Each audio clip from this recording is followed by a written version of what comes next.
The city was unbearably hot, with temperatures soaring above 30 degrees Celsius.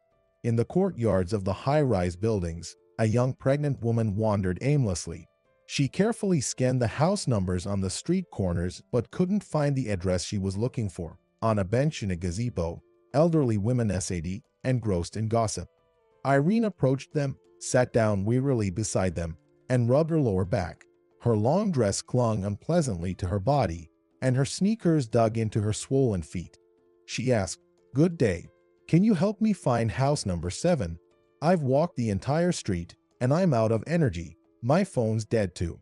It's like this house doesn't even exist." One of the elderly women perked up immediately and said, "Hello there. I'll tell you everything you need to know. My daughter-in-law lives in that house.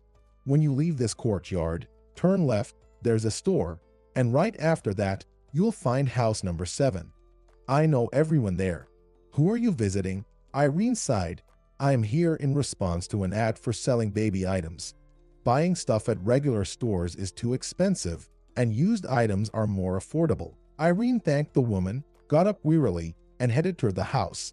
The apartment she needed was on the 9th floor, and Irene pressed the elevator call button. Like in many high-rise buildings, the elevator took an agonizingly long time to arrive. It was scratched and dirty, with graffiti on the walls.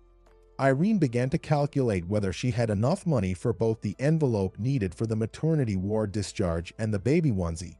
Perhaps she should haggle a bit, and then, abruptly, the elevator stopped, and the lights went out. Irene hadn't even realized which floor she was on. She began pressing the elevator call button repeatedly, but it was in vain. The elevator seemed frozen and showed no signs of life. Panic washed over Irene. She had always been afraid of elevators since getting stuck between floors once for 2 whole hours. She would never have entered one now if she weren't pregnant. Climbing to the 9th floor on foot in this heat was out of the question. Irene grew angrier and kicked the elevator door. She pressed all the buttons in desperation, hoping that something would make it move. Suddenly, she began to feel lightheaded. Sweat poured down her temples and back, blurring her vision. The air was becoming scarce, and her back and lower abdomen started to ache. Irene pounded the doors with her fists and shouted, "Someone! Help! People, I'm stuck in the elevator. I'm pregnant, and I feel unwell. Please, help me." But time passed, and no one rushed to her aid. During the daytime, everyone was at work, and few people passed by. Irene cried and realized that she was going into real labor. She whispered, "God, help me. Do I really have to give birth alone in this filthy elevator? It's insanitary in here." With her last bit of strength, practically losing consciousness from pain and panic, she tried once more to pry open the doors and shouted, "Help, I'm giving birth. Someone, people, save me." To her luck, a young athletic guy named Bradley was descending in the elevator. He respected sports and didn't use the elevator, believing that walking was very beneficial for one's health. The young man heard the desperate cries of the woman, quickly realized that the elevator had malfunctioned again, and immediately called for an ambulance. He also called the emergency dispatcher. "Have you all gone completely mad? The elevator in the 7th building is stuck again, and a pregnant woman is in labor. Release her immediately. How long will this madness continue? It's the same thing every week. You only pretend to be fixing it." Upon hearing this, the elevator repairman instantly grabbed the necessary tools and rushed to rescue the woman in labor. Meanwhile, Bradley tried to comfort the poor woman through the door. "Just don't panic, breathe deeply, stay calm. The ambulance is on its way, and a technician is coming too. They will help you. How are you doing in there, ma'am? Can you hear me?" Irene screamed in pain once again and began to slump to the floor, trying to respond. "I'm giving birth. I feel unwell. Please, save me." And she fell into darkness. Bradley was so worried about the stranger that he began to attempt to pry the door open himself, and miraculously, he succeeded. With one foot, he held the door while carefully pulling the woman out onto the landing.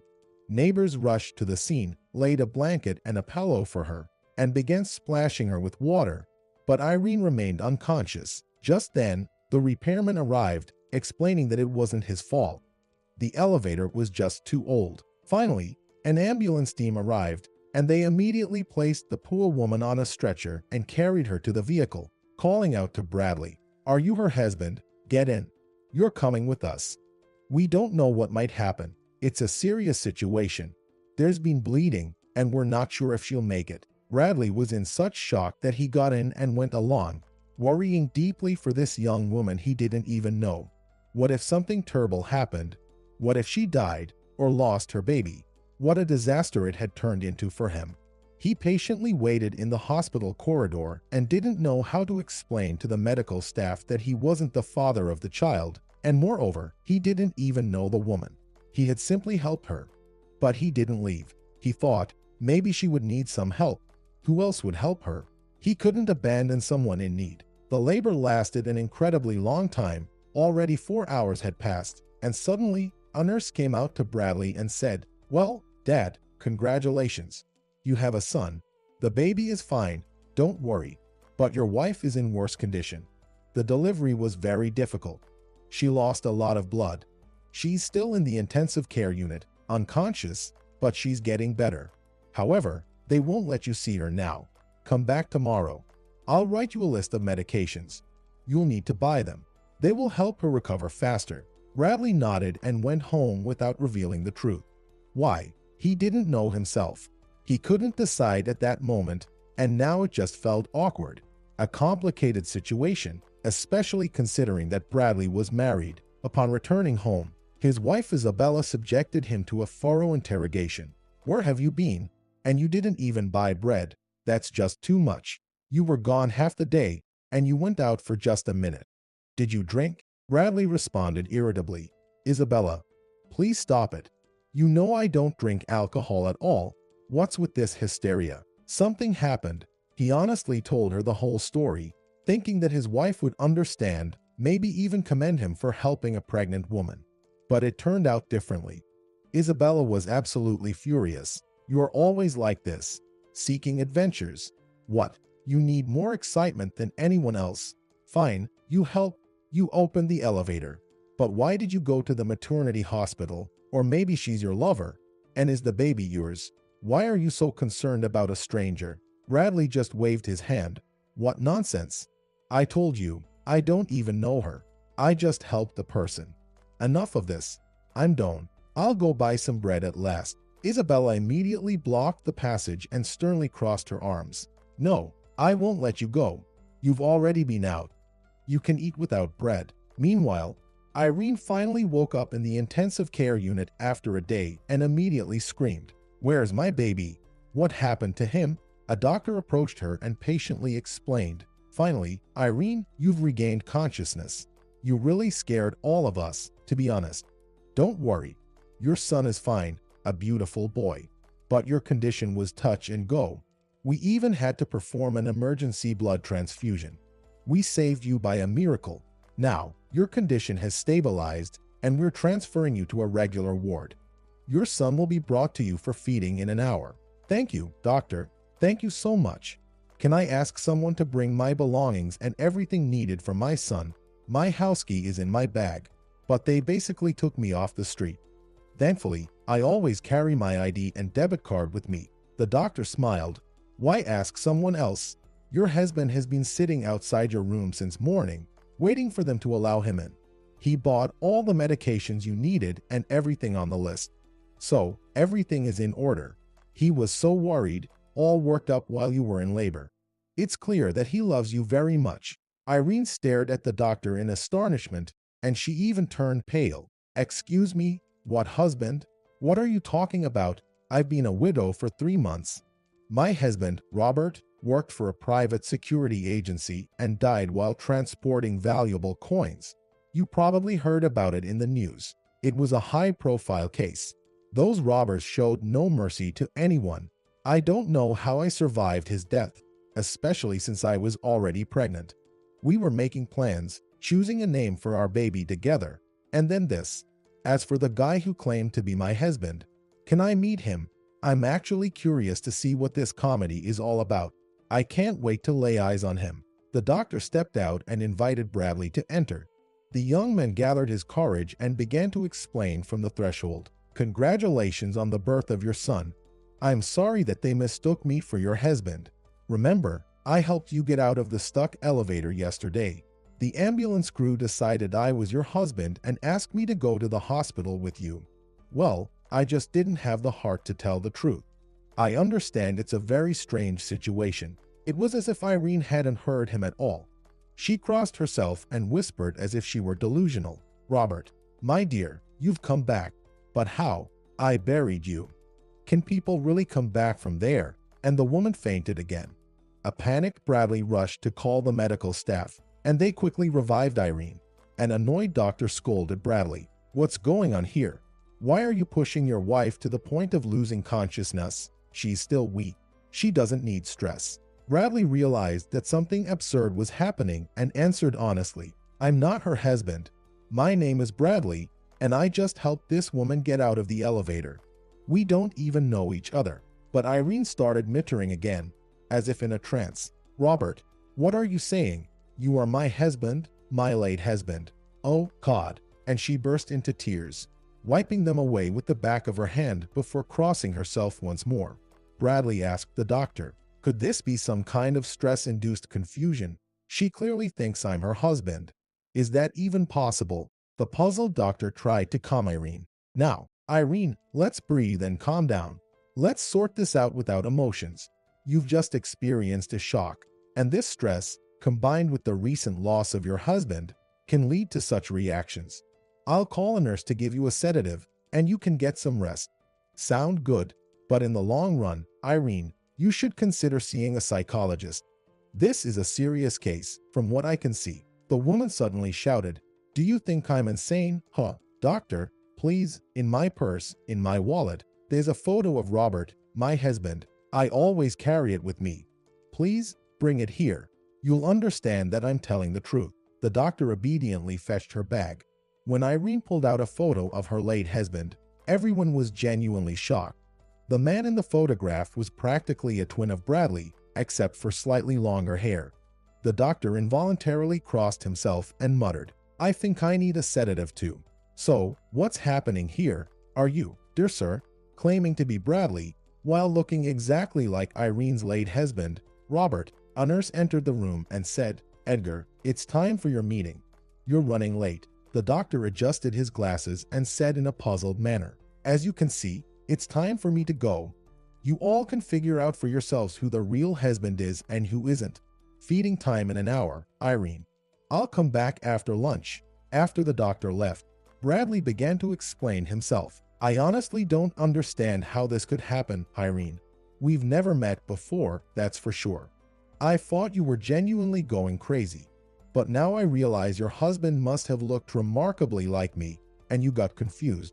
It's just incredible. Irene responded, Bradley, you have to understand, it's impossible for complete strangers to look so much alike. I look at you, and I still get chills. Your voice, your expressions, your smile, everything is just like my Robert. You two must be identical twins. There's no other explanation. Bradley shook his head, saying, No, I definitely don't know anyone like that. I grew up in the city. I'm an only child. My mother's name is Diane, and my father is Jimmy. As far as I know, we don't have any relatives in the village. This has to be some kind of mistake. Irene, I need to get home before my wife starts scolding me again. Once again, congratulations on the birth of your son, and I sincerely sympathize with the loss of your husband. Is there anything else I can do for you? Irene handed him the keys to her house and said, Just one request. Please bring the bag from the corridor. I'll tell you the address of my house now. Everything we need is in there for me and my son. Thank you so much, Bradley, for saving both my life and my son's life. I owe you a debt of gratitude. Bradley agreed to help Irene once again and headed to her house to fetch her belongings. The bag was indeed in the corridor, ready to be picked up. However, out of curiosity, Bradley walked through the house. He was stunned when he saw a photo of Irene's husband in a black mourning frame on her bedside table. The resemblance was truly unbelievable. Could it be that Irene is right, and her late husband is my identical twin brother? I need to go see my parents today and have a serious talk with them. There must be a logical explanation for this phenomenon. Bradley dropped off the bag for Irene and asked her for a photo of her husband from her wallet to ensure he had a direct answer. Then, he headed straight to his parents' house. On the way, he kept thinking, comparing facts, and recalling his childhood, but he couldn't find a single instance or moment when he could suspect that he wasn't his parents' biological son. His mother still loved him dearly, and his father had poured his heart into his upbringing. How could this be? If Robert was indeed his brother, why did they grow up separately, knowing nothing about each other? Bradley entered his parents' apartment. His mother, upon seeing her son, joyfully rushed to hug him. "My dear, come in. You are such a good son to visit your parents." Father also came out to greet his son, shaking his hand and exchanging greetings. They all sat down together to have tea and cake that Bradley had brought. As always, his mother worried and began to inquire about everything. "So, how are things with Isabella? Are you still arguing or have you patched things up? I worry so much about you, dear. How's work going? Is everything okay? You seem preoccupied. I can sense that something has happened." Bradley didn't know how to broach the most critical subject. He said, "Work is fine, no issues, and things with Isabella are as usual. You know her temperament, we have our moments. But something unusual happened recently. Just listen." He honestly recounted everything to his parents and then placed the photo of Robert on the table. With a sigh of relief, he cautiously asked, "Mom, can strangers be so strikingly similar? It's as if this man in the photo and I are the same person. Honestly, I don't understand it, but I need to know the whole truth." He looked at his mother with anticipation. She glanced at the photo, turned pale, and burst into tears, whispering, "Robert, my dear, did you really pass away so young? How could this happen? Please forgive me for everything." The answer was evident. Robert was indeed his brother. His father, too, appeared perplexed, nervously taking his glasses on and off. Diane took a deep breath and began to recall her distant youth. "I was 18 at the time, and your father, Carl, was 25. We had such a passionate love, like Romeo and Juliet. We would fight and make up, but our parents never approved of us being together. They believed we were a mismatch.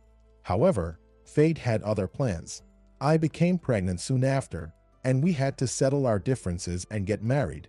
I gave birth to twins, you, Bradley, and your brother, Robert.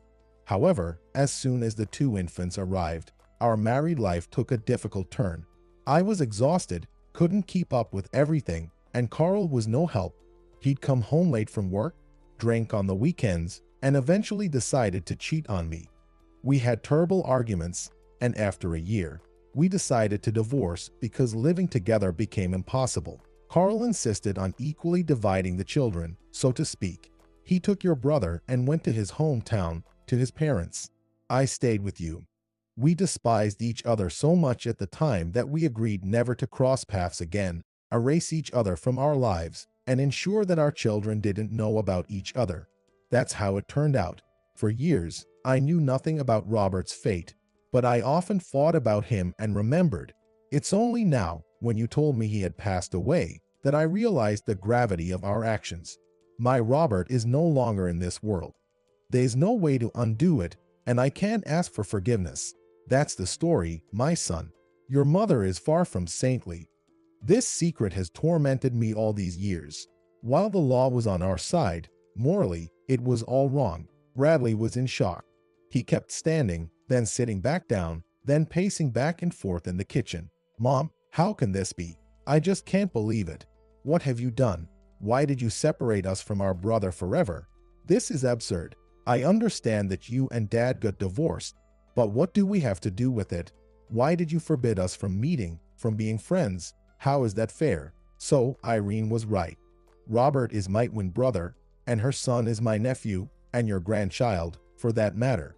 And the poor woman is going crazy, thinking she's all alone in the world with no one to help her. Is that right, Mom? Answer me. How could you live your life calmly, raising me, without a heavy heart for your second son? I'm sorry, but I just can't understand this. I need to go now. The woman, in a frenzy, grabbed her son's sleeve and pleaded, "Forgive me, my son. I beg you. Don't distance yourself from us now, please. We love you more than life itself." But Bradley pulled away from her grip and said, "Sure, of course.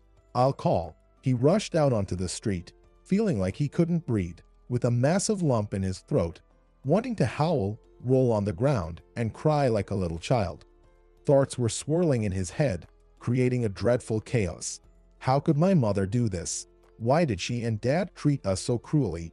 How can you divide children as if they were property, not living beings? With trembling hands, Bradley dialed Irene's phone number, but then he hung up. No, he couldn't upset her now. She was taking care of the baby. He needed to regain his composure first and then tell her everything. However, he now firmly knew that he wouldn't abandon this woman. He would help her in every way. Irene had no one else to rely on.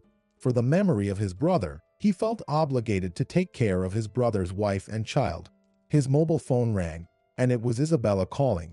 Bradley thought irritably, "Here comes the tantrum." Indeed, his wife was screaming on the phone as if she had lost her mind. "Bradley, where the hell are you? You've been gone all day." He didn't want to argue. He simply didn't have the energy left. He replied quietly, "Isabella, I'll be home soon, and I'll explain everything." He knew his wife's confrontational nature, but still hoped that she would understand and support him. Perhaps she would also grow to love Irene's child and establish a connection with him. After all, they were not strangers. However, contrary to his expectations, a deafening argument erupted at home. Isabella yelled so loudly that it felt like her words were clogging his ears. "Are you insane? What brother? What nephew? Do you think I'm a complete idiot who'll believe all these tales? Just admit that this child is yours, from your mistress. I knew it all along.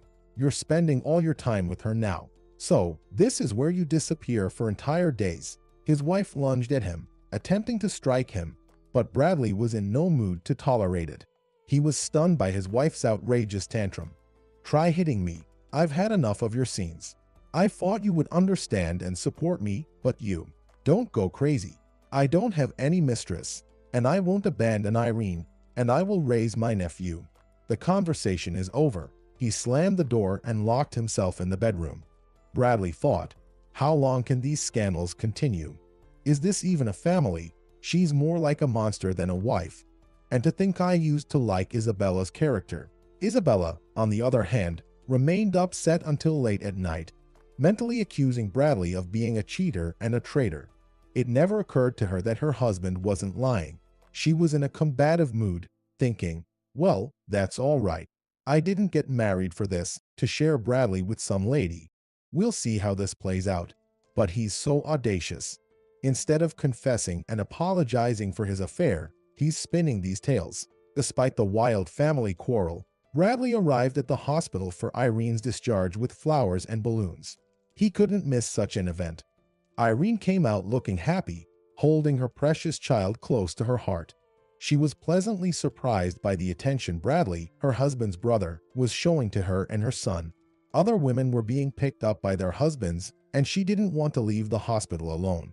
When she saw Bradley, a million emotions swirled within her. On one hand, he was an exact copy of Robert, and he looked at her with the same tenderness, making her want to rush into his strong arms like in the past and feel loved and happy again. But she kept reminding herself, snap out of it. This is wrong. Bradley is not Robert, and he's married.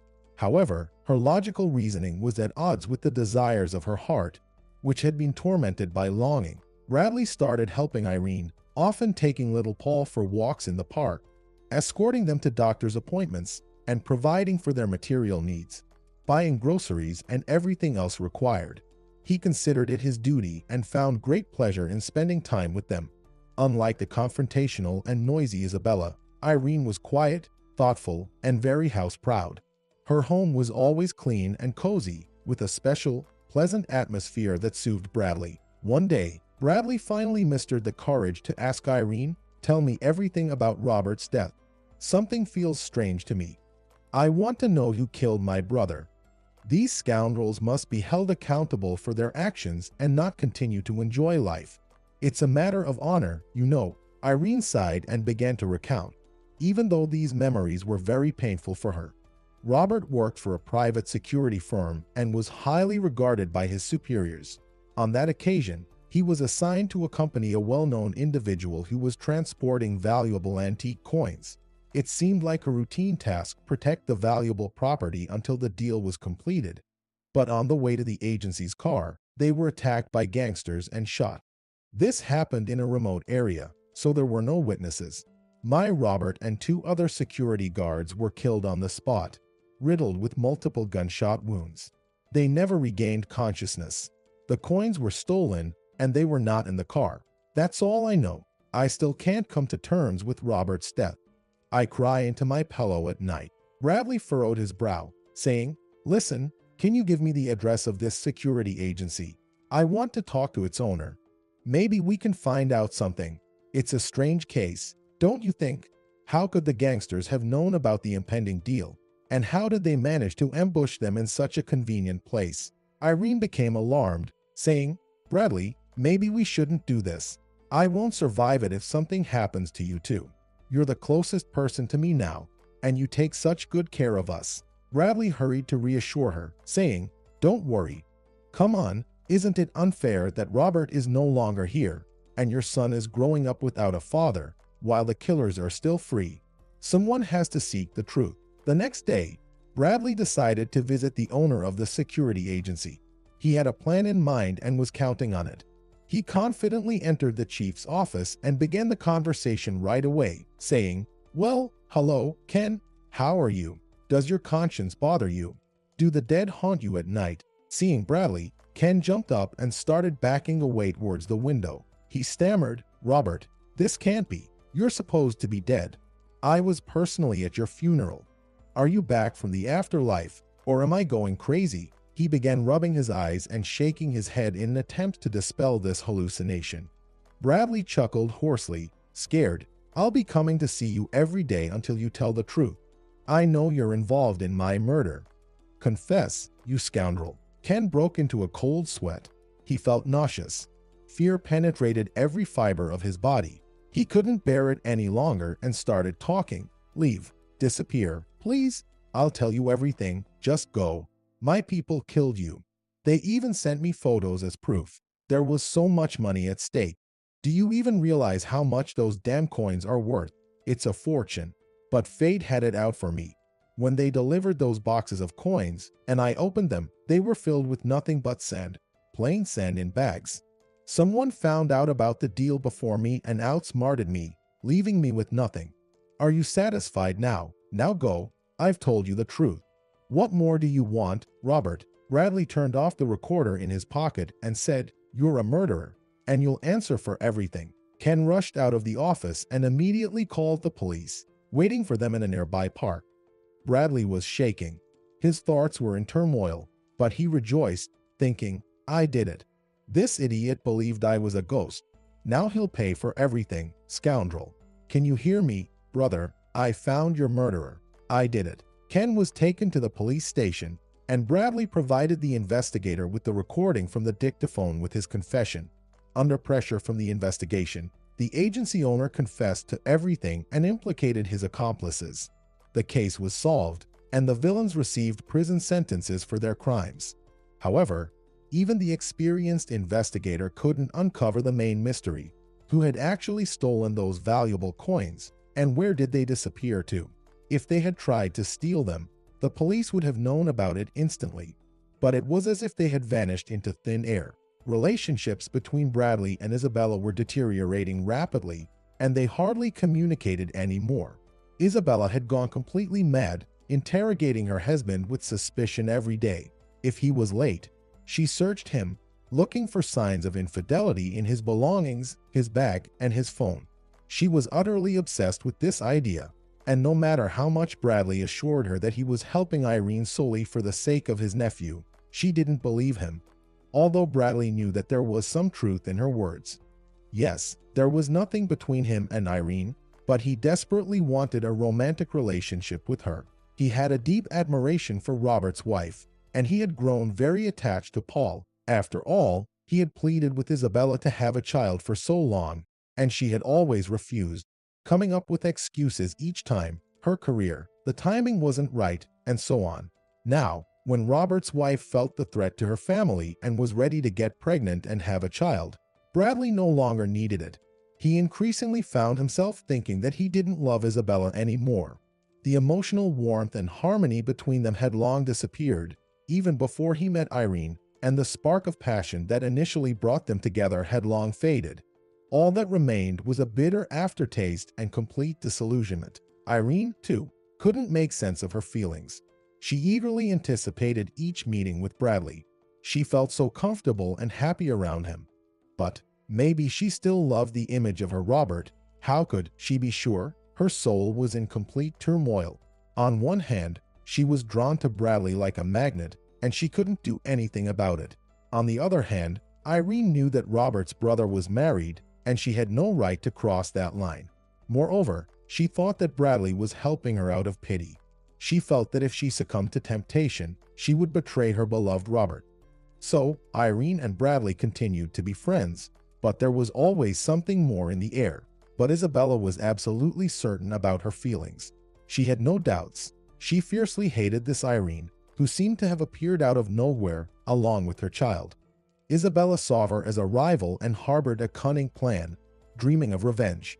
She was used to Bradley's love and compliance, his indulgence of all her whims, and he dared not refuse her. Besides, he provided for her quite well financially. As for love, Isabella had always been pragmatic and had never believed in all these romantic stories. And now what? Her husband was infatuated with this widow, and he had completely gone out of control. He even gave her part of his salary. The more Isabella yelled and demanded that her husband stop communicating with Irene, the further he distanced himself from his wife. The effect was quite the opposite. Isabella realized that without this child, Bradley would have stopped visiting Irene. One day, she decided to take a desperate step. On that day, as usual, Irene was strolling in the park with her little one. She admired the golden leaves and basked in the warm sun. Paul was fast asleep in the stroller. Irene checked her watch.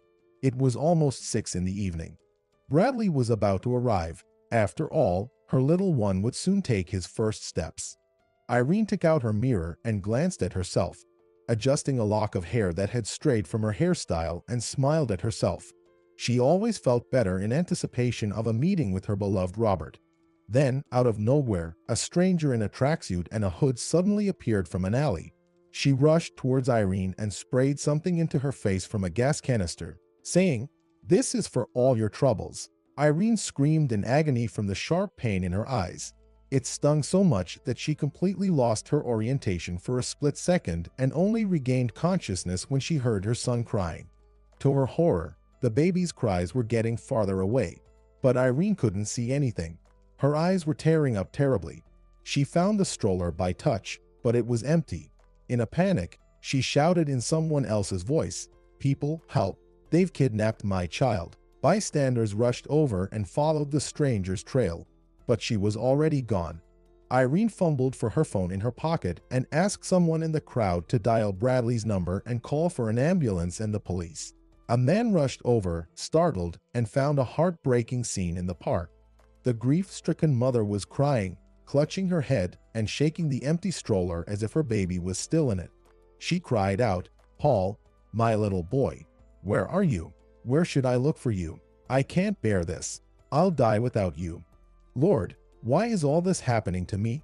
A frightened Bradley held her close, like a small child, trying to comfort her. "Irene, please calm down. Get yourself together. I beg you. Your son's life depends on what you remember and tell us now. Take a deep breath and answer some questions. How did this happen? Who kidnapped your baby?" Bradley managed to calm Irene somewhat, and she began to describe all the details to him and the police officer, trying not to miss anything. Patrol officers searched all the streets, alleys, and train stations, but it was in vain. Paul was nowhere to be found. According to Irene's description, the kidnapper was a slim woman in her 30s, dressed inconspicuously in a gray tracksuit with a shoulder bag. Unfortunately, they couldn't create a clear composite sketch as Irene's vision was still severely impaired. Her eyes were swollen and painful. At the police station, Irene was asked once again, "Think carefully. Can you think of anyone who might want to seek revenge on you? Did you have any enemies? It's just bizarre." Irene had an excruciating headache. She was swollen from crying and could only repeat like a broken record, "I don't know. I didn't have any enemies. Please, return my son to me. Tell me, is he okay? Where should I look for Paul now?" Bradley, for the 100th time, reviewed the descriptions, thought, and analyzed, and then it struck him. The suspicion was so horrifying that he didn't even want to believe it. He mechanically dialed his wife's number, but she was unreachable. So, Bradley rushed home, but there was no one there. And then he remembered that Isabella had a gray tracksuit. He rummaged through all her belongings but couldn't find it. He had no doubts now. He called his wife again and again, but to no avail. He grabbed her address book, called all her friends, and no one knew anything.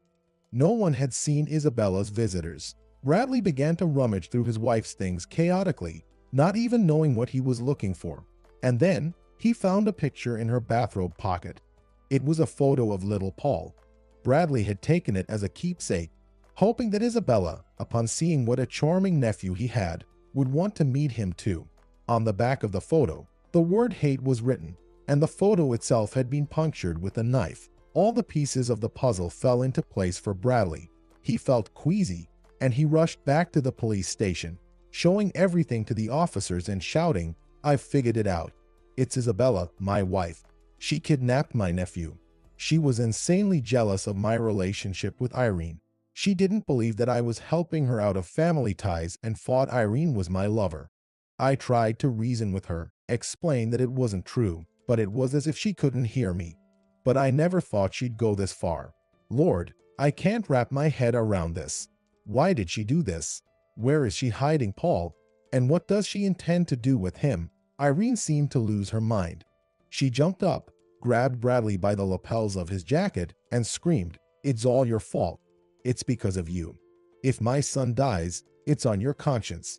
Then, she suddenly dropped to her knees, sobbing and whispering, "Bradley, my dear, please, find Paul. He's the meaning of my life.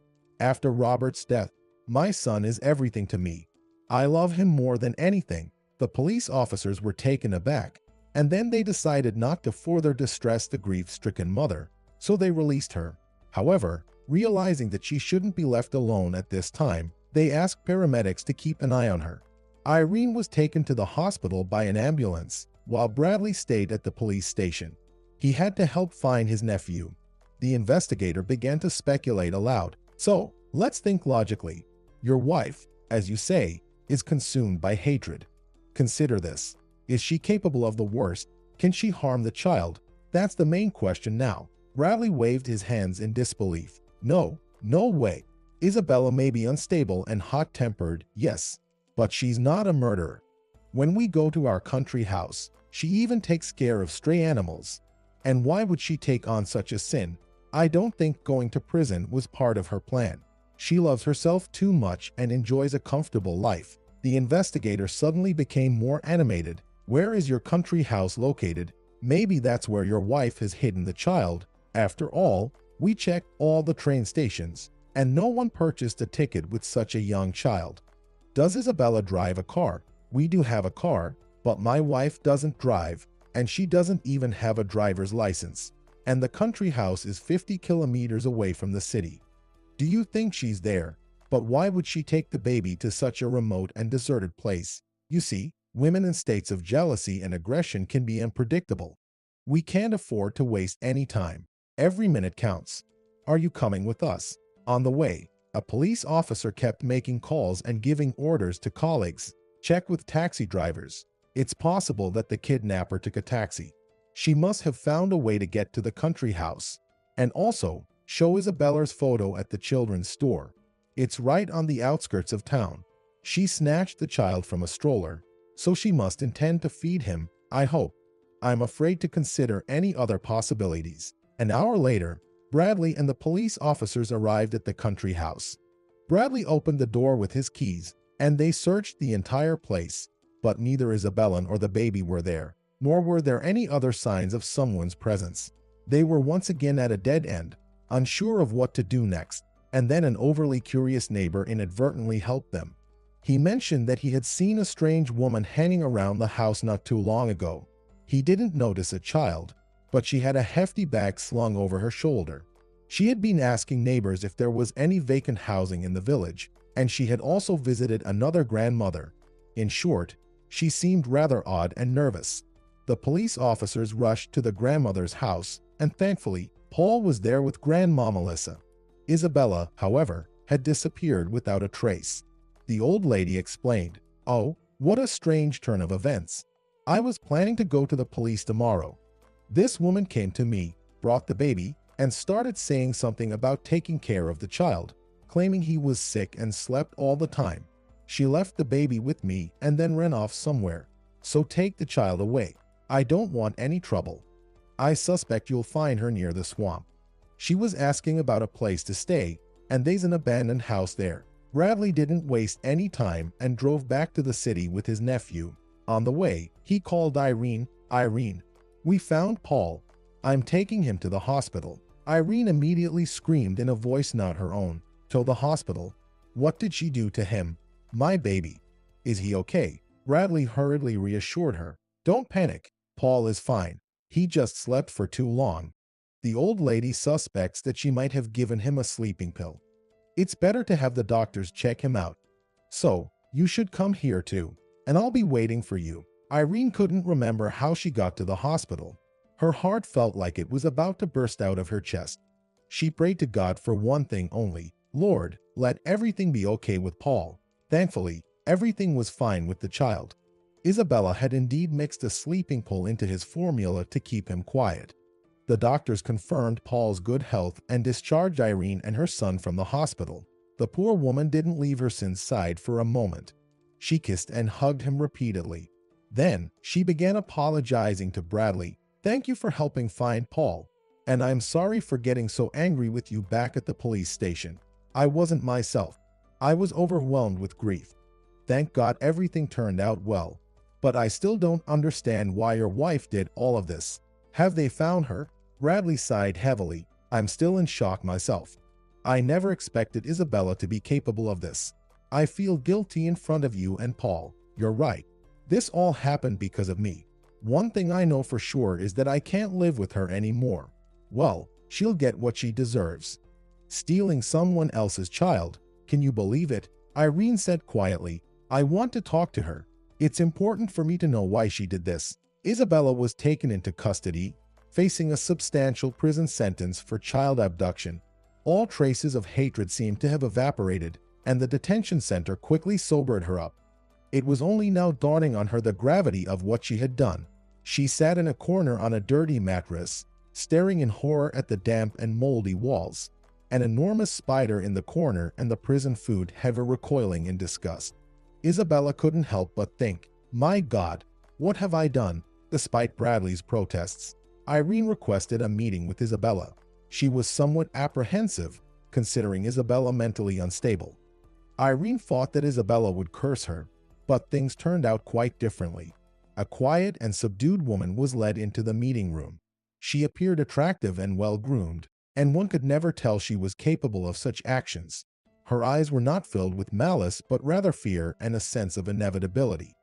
Irene took a deep breath and began the conversation. "Isabella, I've come here with one purpose.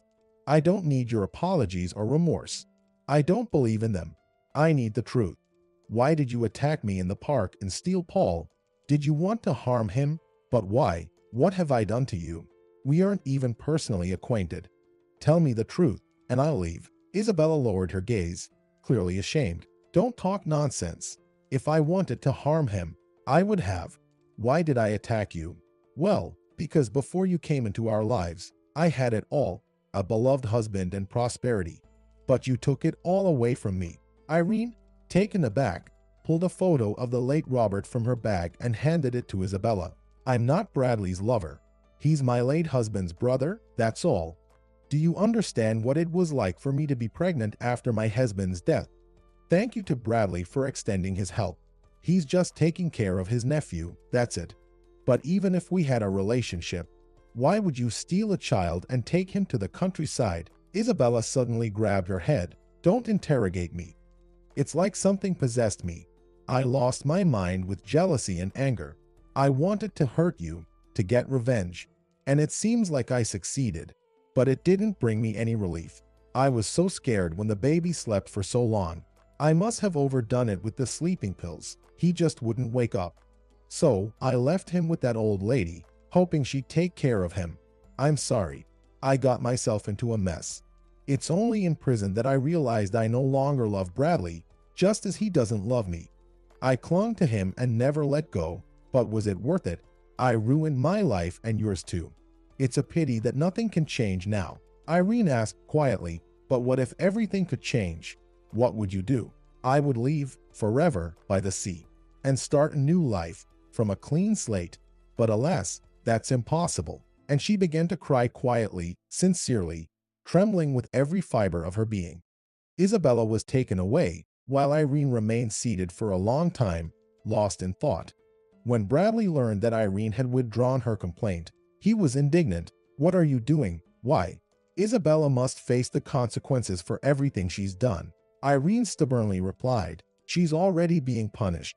Her conscience will torment her for the rest of her life. Everyone has the right to correct their mistake and start over. Bradley moved into Irene's house and gradually began to put everything in order there.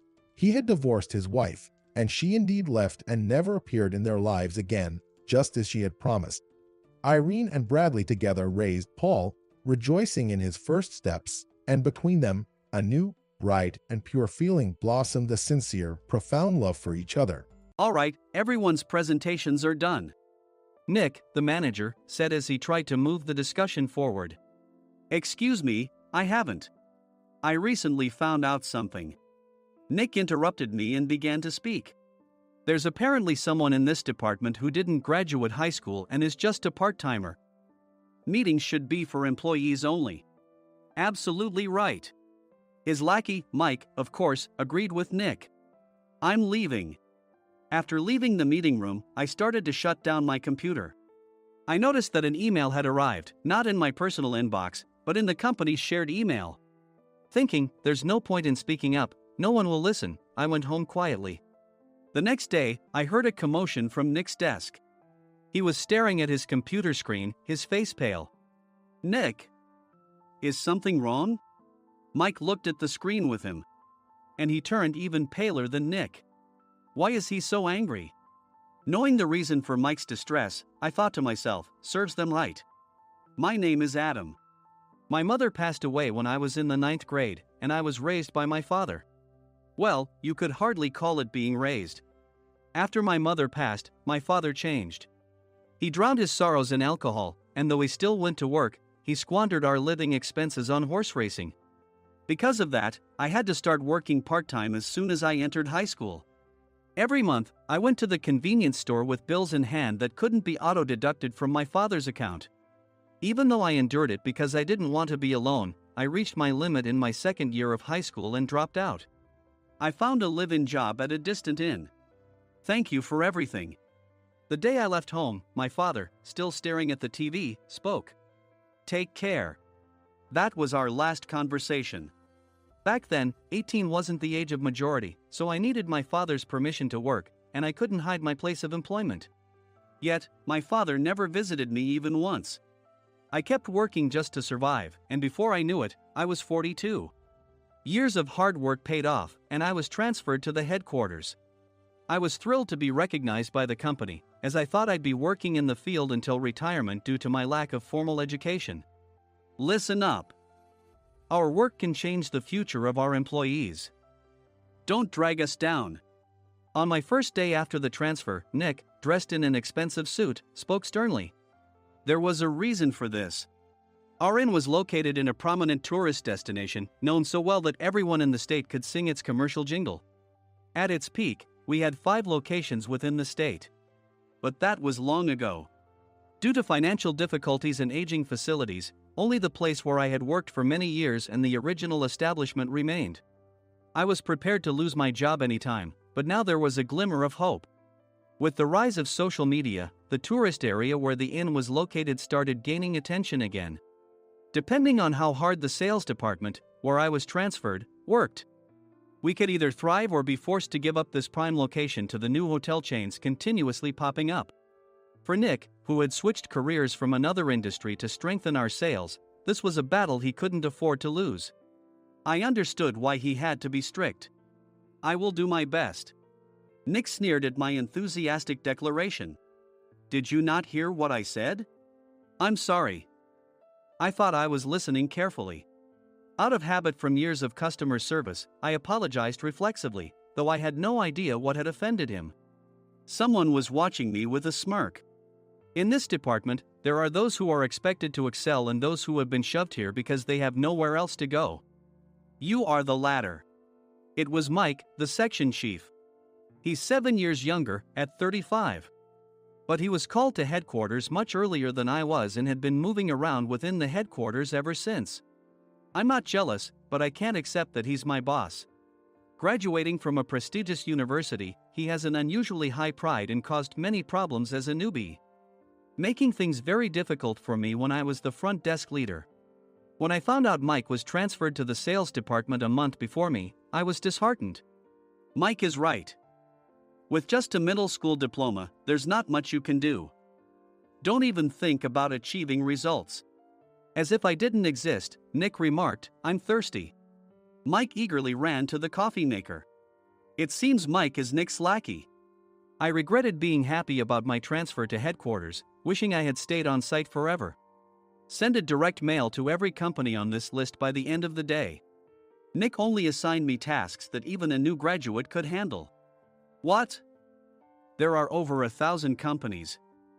You want me to send to all of them by today? Yes, if you and your fellow misfits split the work, even those with nowhere else to go should finish by today. I glanced at the employees typing away expressionlessly. They were worn out from customer service, only thinking about leaving on time, or were women reassigned after having children, with zero motivation for work.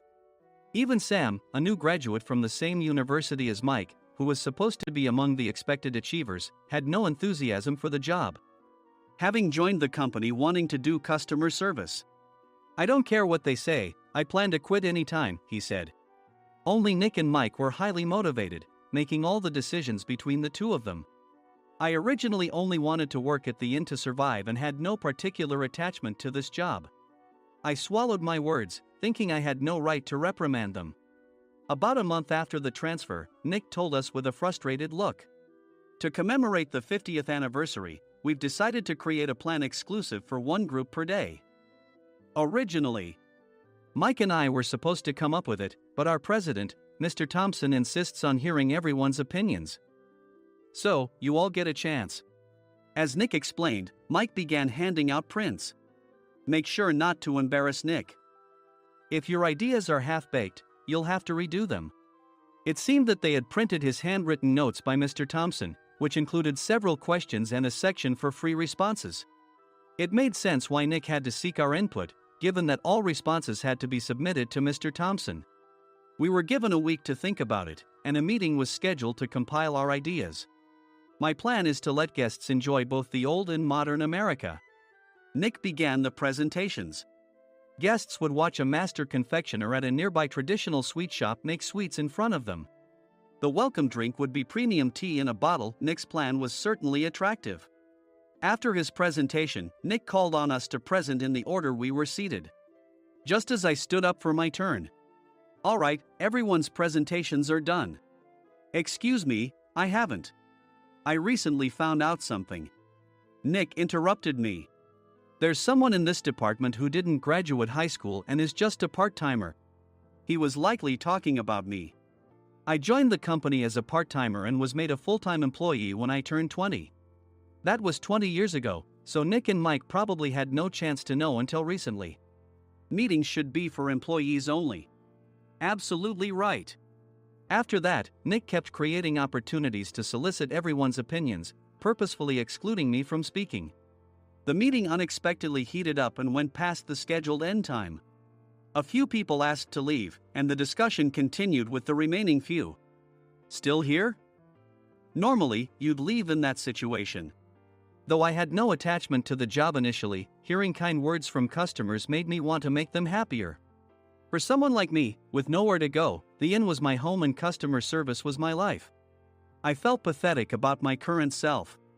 I'm leaving. I left the conference room and started shutting down my computer. I noticed an email had arrived, not in my personal inbox, but in the company's shared email. Thinking no one would listen to what I had to say anyway, I quietly went home. The next day, while preparing the DM as instructed, I heard a commotion from Nick's desk. In his haste to stand up, he hit his knee on the desk. He stared at his computer screen, his face pale. "Nick? What's wrong?" Mike, thinking he should be the first to rush over, approached Nick while still wearing his coat. He peered at the screen with Nick. And he turned even paler than Nick. Why is he so angry? Who is responsible for this company? Nick, more irritated than ever, asked, and Mike answered without checking. Probably Sam. Sam wasn't there because he was attending a morning training session for new hires. Nick gave up on getting angry and returned his gaze to the screen. They were looking at an email that arrived right after the end of the working day yesterday. Apparently, no one, including me, had checked it before leaving. The email was from a large company that used us for their annual employee trips. The president and executives of that company also frequently used our services personally. President of the company, Mr. Mason himself, had declared that neither he nor his company would ever use our services again. Well, some companies cancel their employee trips or stop using our services due to financial struggles. Let's just move on. Mike kept wiping the sweat from his forehead with a handkerchief. Knowing why Mike was so agitated, I quietly watched their interaction. Do you know how much revenue we get from that company? We can find other guests to fill the rooms, but we'll lose the banquet costs, gift shop revenue, rental car fees, and more. Moreover, the gifts were supposed to be prepared by the traditional confectionery shop involved in Nick's proposed plan. If it's known that we incurred such a huge loss at this critical time, Nick's position in the company would be jeopardized. Nick took a deep breath, seemingly trying to calm himself. All right, Mike. Go to New York right now and apologize to Mr. Mason. What? You're coming with me, right? I have urgent work to do. I trust you, which is why I'm entrusting this to you. Please. Mike, believing Nick's sincerity, agreed with a determined look on his face, saying, yes. That's Nick for you. Even if Mike went to apologize, Nick would shift all the blame onto him if the client didn't change their mind. Well, it was Mike's fault to begin with, so it served him right. About 3 hours later, Sam answered a call from somewhere and repeatedly apologized, saying, I'm very sorry. Everyone watched to see what was happening. After ending the call, he informed Nick with a weary tone. When Mike arrived at the client's company, he only made things worse, further infuriating Mr. Mason. He was demanding, get his boss here immediately. It was no wonder Sam was exhausted, dealing with such a call right after returning from training. What is that idiot doing? All right, Adam, you're coming with me. If sacrificing Mike didn't work, then I must be next. Normally, I'd want to refuse at all costs, but I saw an opportunity in this situation. If I can be of assistance, I'd be happy to join you. I immediately followed Nick, and we flew to New York. When we introduced ourselves at the reception, it became clear how serious the situation was, as the receptionist personally escorted us to the president's office. Angry voices leaked through the door, making both Nick and me uneasy. Excuse me. I'm Nick, the supervisor. I understand my subordinate has caused you trouble, and I deeply apologize. Nick, with his experience in the corporate world, knew enough to offer an apology before excuses. However, his customer service skills left much to be desired. I sighed as I saw Mike trembling like a small dog in the corner of the room. What kind of training are you giving your subordinates? Mr. Mason glared at Nick with a red face. The intensity of his gaze made even Nick take a step back. Regrettably, I joined this company only 2 years ago and was unaware of Mike's issues. I should have identified his shortcomings sooner. Indeed. I should have realized sooner. No sensible person would come to apologize and then give a lengthy presentation on the drawbacks of not using their in. Nick froze, his mouth slightly open.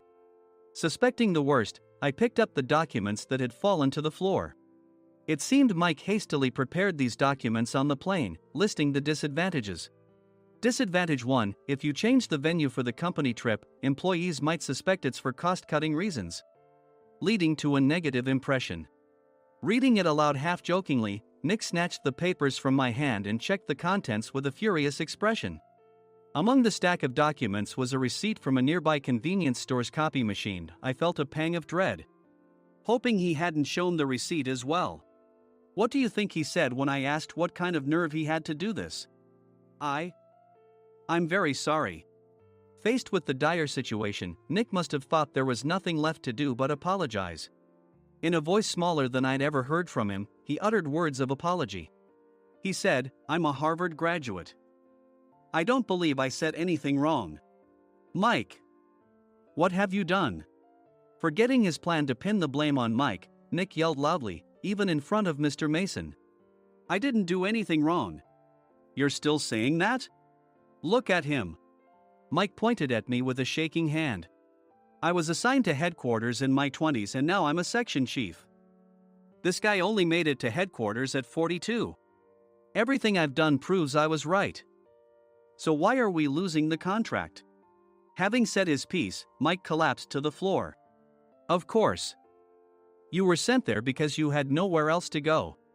Mike never expected to hear such words from someone he looked down upon. He lunged at me, and Nick hurriedly stepped in to stop him.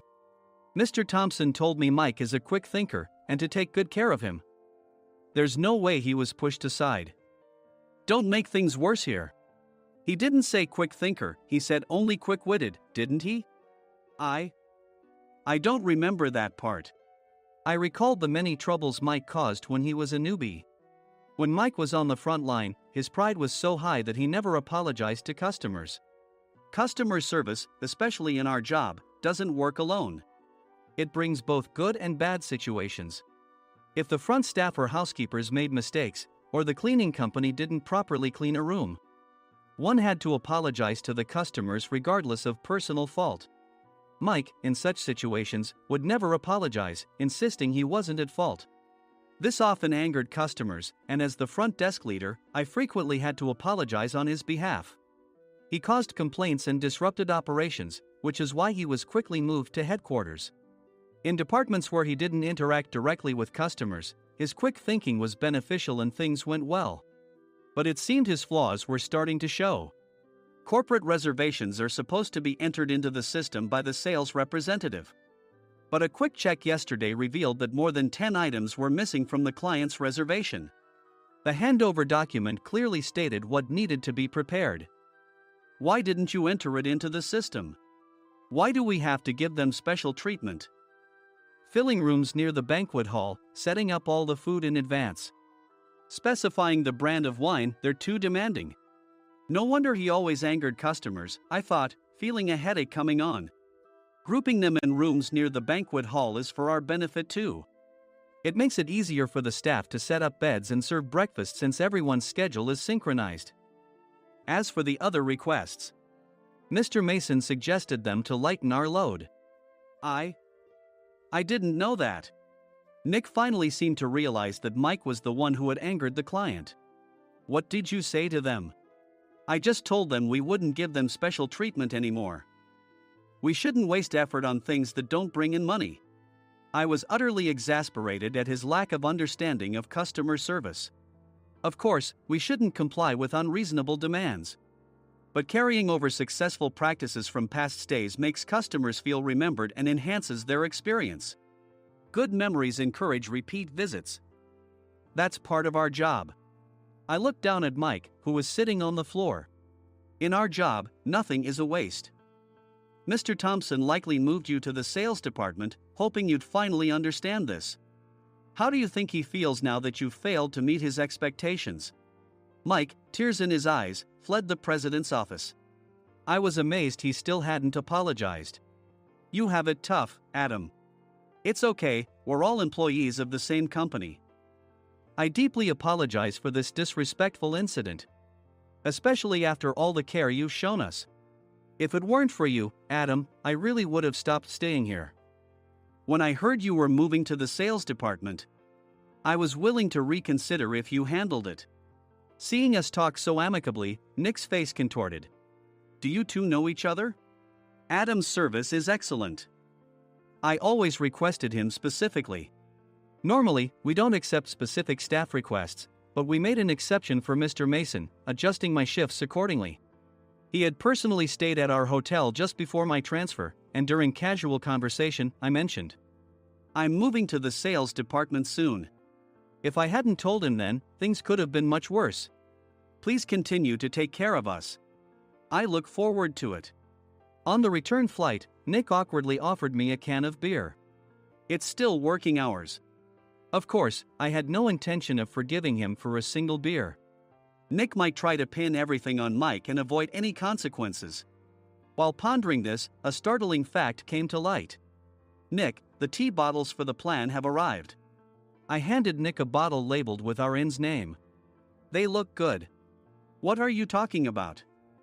"These are plastic bottles. I had assumed we would use the trendy, high-end bottling tea. But what arrived were ordinary plastic bottles of tea with customized labels. The only unique aspect was the label, which had the inn's name, making it look customized. Upon further investigation, I discovered that a substantial amount of money was set to be paid to the tea company.